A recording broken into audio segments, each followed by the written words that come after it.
Listo. Bueno. Entonces, el tema que nos corresponde, que estamos analizando ahora, es el tema relacionado con torsión. Es un tema, ¿sí? Es un tema. Nosotros, pues tenemos que enfrentarnos, vamos viendo nuestro libro, el libro guía, que es el libro del profesor Hibeler, a quien yo le doy todos los créditos correspondientes del libro. Entonces, nosotros vamos ya a enfrentarnos a 3 temas con los que prácticamente vamos a dar por terminado el curso, que son el tema de torsión, flexión y cortante. ¿Sí? El curso no tiene más cosas, ¿sí? Torsión, flexión y cortante.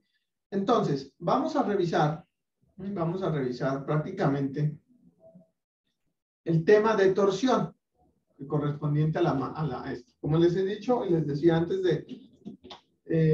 ahora lo que vamos a hacer, pues no, yo no vengo a leer el curso, yo no vengo a...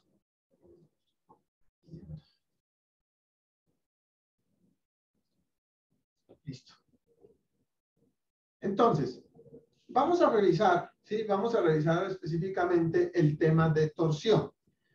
¿Qué es la torsión? Entonces, quiero que nos enfoquemos en algo explícito, que es lo siguiente.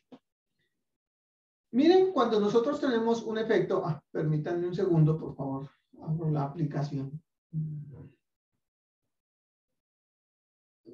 Está.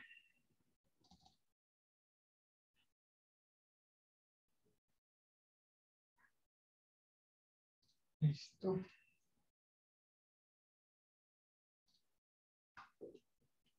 Listo. Entonces, cuando nosotros tenemos un elemento como estos, un elemento circular, la torsión principalmente se va a generar por efectos, ¿sí?, de un par que genera unos desplazamientos sobre el mismo eje del elemento.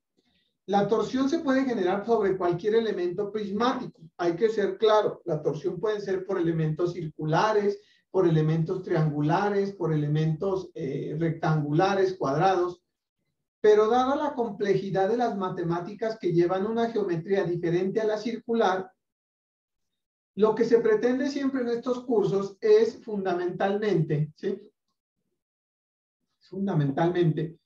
que se entienda el fenómeno y se aborde desde el punto de vista circular. Usted en libros especializados de mecánica de materiales podrá encontrar cómo evaluar los efectos torsionales en elementos prismáticos, o sea, no circulares.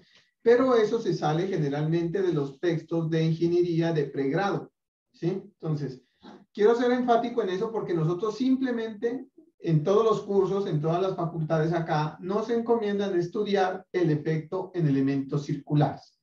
Entonces, ¿qué sucede? Cuando se somete esto a un efecto de un par o de un momento, esto genera unas deformaciones. Miren que este par torsor está generando deformaciones sobre el mismo eje. El mismo eje está generando deformaciones. ¿Qué es lo que hace este elemento? Genera precisamente esto. Miren lo que pasa, que los elementos tienen unas líneas, aquí las está representando, y una vez el elemento se ha deformado, ¿sí? Se ha deformado, el elemento empieza a desplazarse sus planos, cada uno de sus planos se desplaza. Miren cómo se desplazan los elementos. Aquí en esta condición podemos ver prácticamente cómo se desplazan esas líneas, ¿sí? El efecto torsional aquí el profesor Hibeler nos lo muestra en su texto, nos muestra qué es lo que está sucediendo. Aquí en esta parte podemos ver prácticamente, miren lo que está pasando. Miren este elemento es, por decirlo así, cuadrado, y miren lo que pasa cuando se genera el efecto torsional, ¿sí? ¿Qué tipo de elementos o qué tipo de deformaciones nos están generando? Nos están generando distorsiones. Distorsiones. Cuando nosotros tenemos distorsiones, tenemos que tener en cuenta que a diferencia del anterior, ¿sí?, donde decíamos que el esfuerzo es proporcional a la deformación unitaria, ¿sí?, y eran esfuerzos axiales, y estos eran deformaciones axiales, acá lo que se nos están generando son distorsiones. Entonces, Los tipos de esfuerzos que se nos van a generar cuando tenemos efectos de torsión serán esfuerzos cortantes, no van a ser esfuerzos axiales, sino esfuerzos cortantes. Y eso es lo importante de entender cada uno de los fenómenos.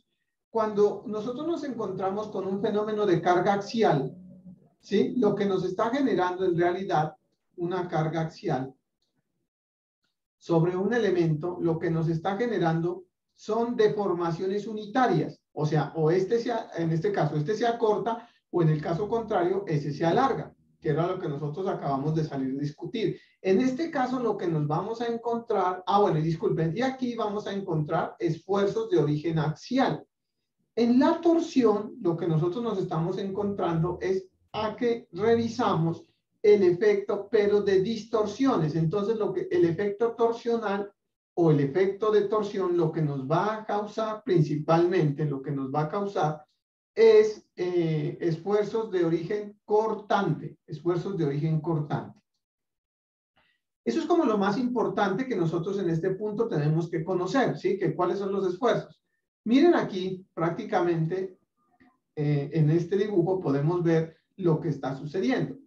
Aquí está un par torsor y ese par torsor está sobre el eje del elemento, sobre el eje, ¿sí? Sobre el eje del elemento, generándose una serie de deformaciones sobre el eje, ¿sí? Generándose unas deformaciones sobre el eje. Entonces, ¿qué es lo que está pasando? Miren, aquí podemos ver el efecto precisamente de ese elemento que tienen allá, miren, sobre ese hule. Miren lo que está pasando. Este elemento se está distorsionando. Y cuando tenemos distorsiones, lo que nosotros vamos a tener principalmente son esfuerzos cortantes. Entonces, cuando usted tiene un fenómeno de fuerza axial, usted lo que tiene son esfuerzos axiales y deformaciones axiales. Cuando tiene un efecto torsional, lo que se están generando son distorsiones y por lo tanto esfuerzos de torsión. Esfuerzos cortantes. ¿Sobre dónde? Precisamente sobre estos elementos. Recordemos una cosa. Si nosotros teníamos esto, este es un elemento cualquiera que él sea, y le aplicábamos una carga,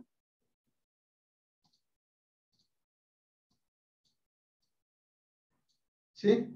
Este elemento me generaba, porque es una carga cortante, me generaba una distorsión. Mírenla aquí la distorsión, véanla la distorsión. Aquí está la distorsión. El elemento véanla, aquí está el ángulo. Esta es la distorsión, ¿sí? Esta es la misma distorsión que tenemos acá, ¿sí? Esta es la distorsión. Por eso aquí en torsión vamos a tener o está relacionado principalmente con el efecto, pero de esfuerzos cortantes, Entonces, bien, ¿qué es lo que tenemos que llegar? Encontrar esa relación funcional entre esos esfuerzos cortantes, ¿sí? Y este par torsor. Recuerden que este par torsor, para los que nos preocupa siempre las fórmulas, es el valor que nos dan, ¿sí? Es la carga que nos dicen que está sometido ese elemento. Esa deducción de la fórmula está en un video que ahora se los voy a pasar el link para que ustedes lo revisen. Yo no voy a hacer las deducciones de las fórmulas acá, pero está ya explicado en un video. ¿A qué llegamos? Llegamos a lo siguiente. ¿Qué es lo que sucede? Y desde el punto de vista conceptual, yo siempre les he dicho a ustedes que lo más importante es que nosotros entendamos desde el punto de vista conceptual qué es lo que está sucediendo. Porque en realidad el efecto de torsión, como se lo ve a nivel de pregrado, es muy sencillo. A nivel de posgrado, lo difícil son a veces las matemáticas, que nosotros los ingenieros no estamos relacionados con matemáticas un poquito más complejas, por llamarlas así, pero que tampoco es difícil. Aquí prácticamente está resumido lo que estamos diciendo. Miren, cuando un elemento está sometido a un par torsor, lo que se están generando son esfuerzos cortantes tangenciales a cada una de las secciones que conforman la sección transversal. Si ustedes ven la sección transversal, ¿sí? Yo puedo medir a partir del eje del elemento, puedo medir a una distancia ρ, que puede ser cualquier distancia, o puede ser en el caso más extremo, puede ser C, que es el radio del elemento, C es el radio del elemento, ¿sí?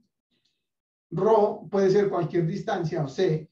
Los valores de esfuerzos cortantes que se están generando, ¿sí? Se están generando los esfuerzos cortantes.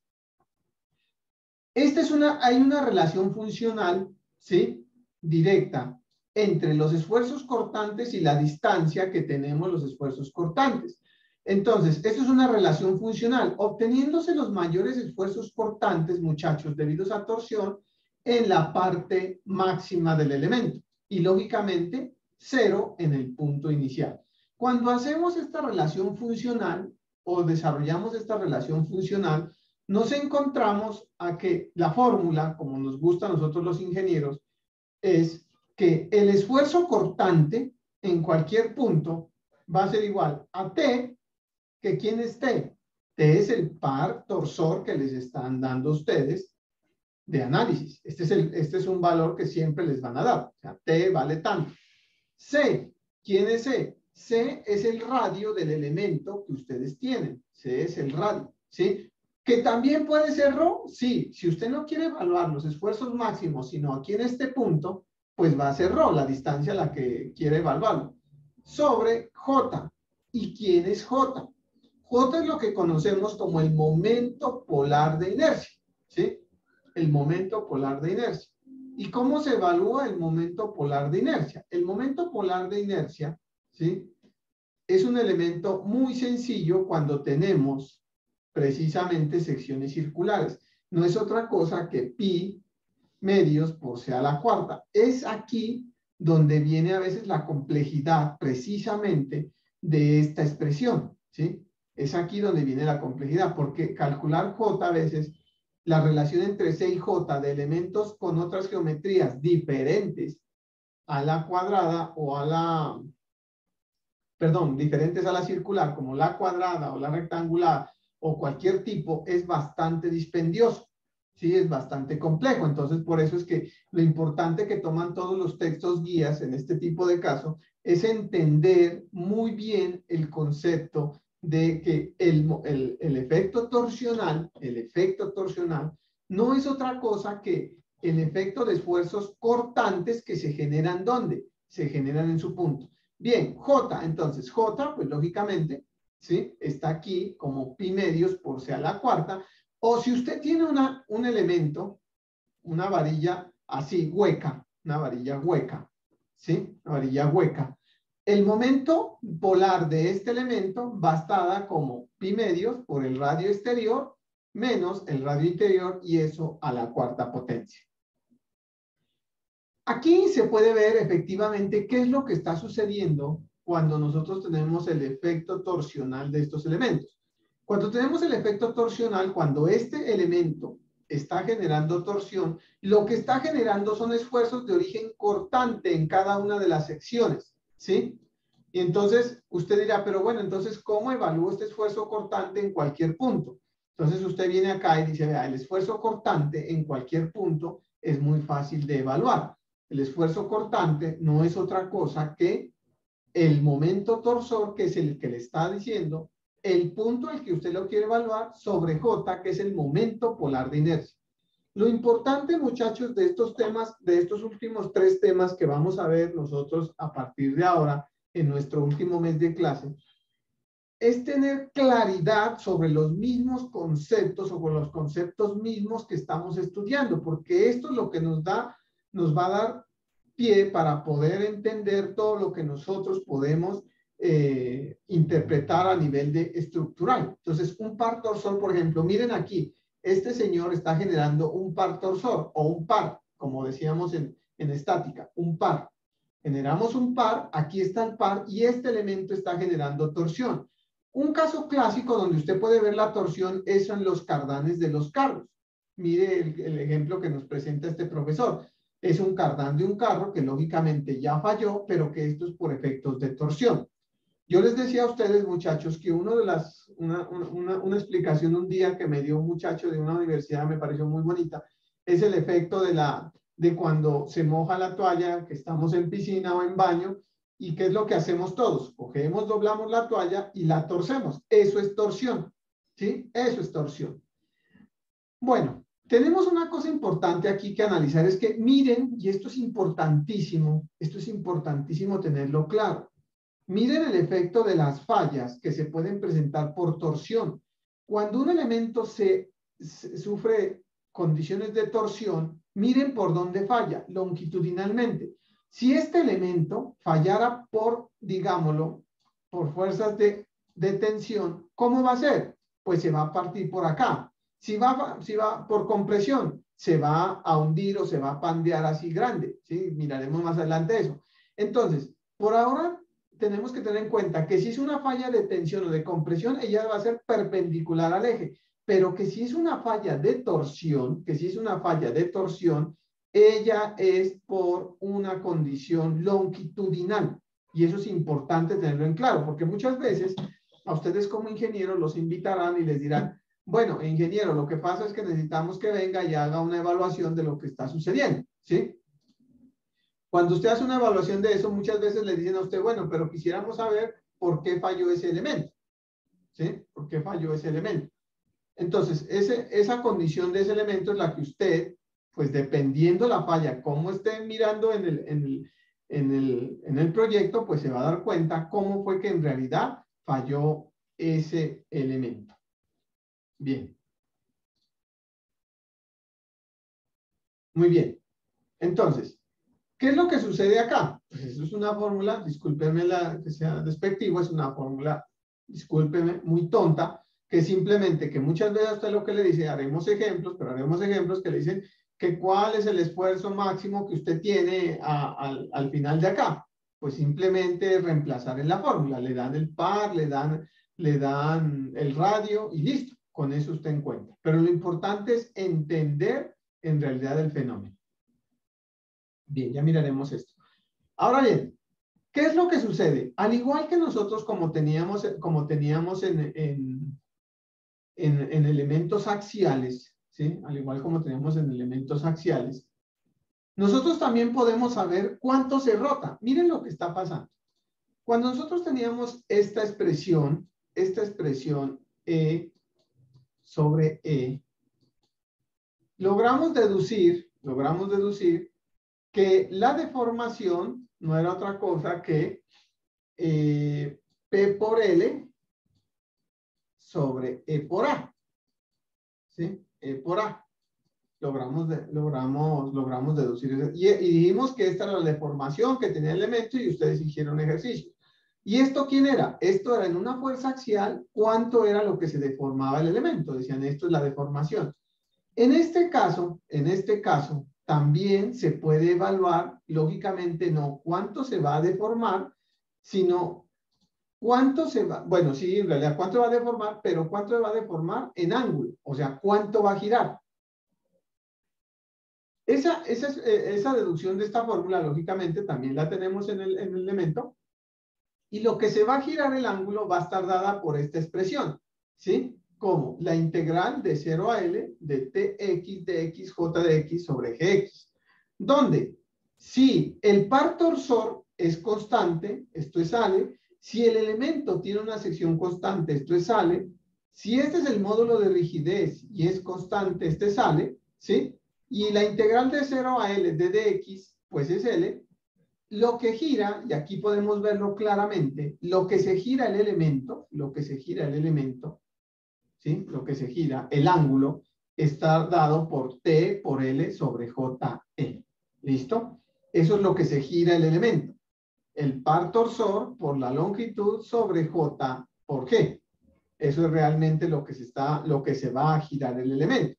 Eso es importante tenerlo en cuenta. Es importante tenerlo en cuenta porque es que en realidad, ¿sí? En realidad,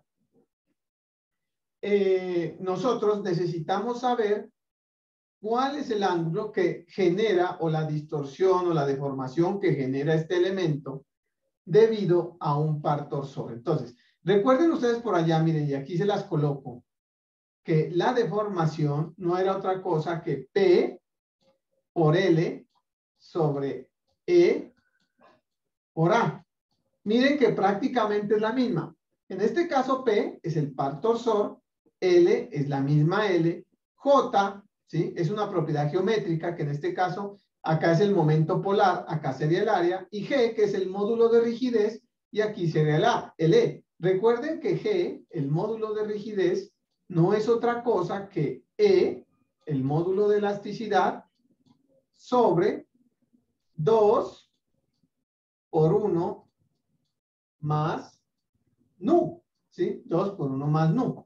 Entonces, 2 por 1 más nu, ¿sí? Es el módulo de rigidez y así se evalúa. El módulo de elasticidad es una relación, ya saben, es un valor que les van a dar. La relación de Poisson es un valor, una propiedad intrínseca, y pues el otro es una operación matemática. Entonces, miren que la similitud que hay entre las dos expresiones prácticamente son la misma, ¿sí?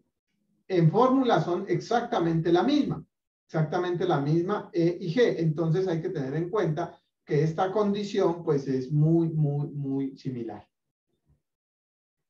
Bien, en ese orden de ideas, ¿sí?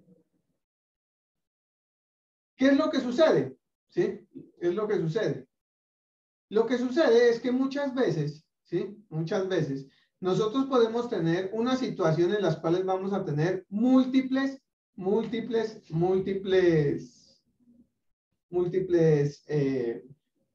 valores de esfuerzo torsional. Aquí los miramos, ¿sí? Nuevamente, ¿cómo vamos a evaluar el efecto total? Nuevamente les muestro. ¿Cómo evaluábamos cuando teníamos diferentes cargas? Decíamos esto es igual a la sumatoria de los P sub I por los L sub I sobre los E sub I sobre los A sub I.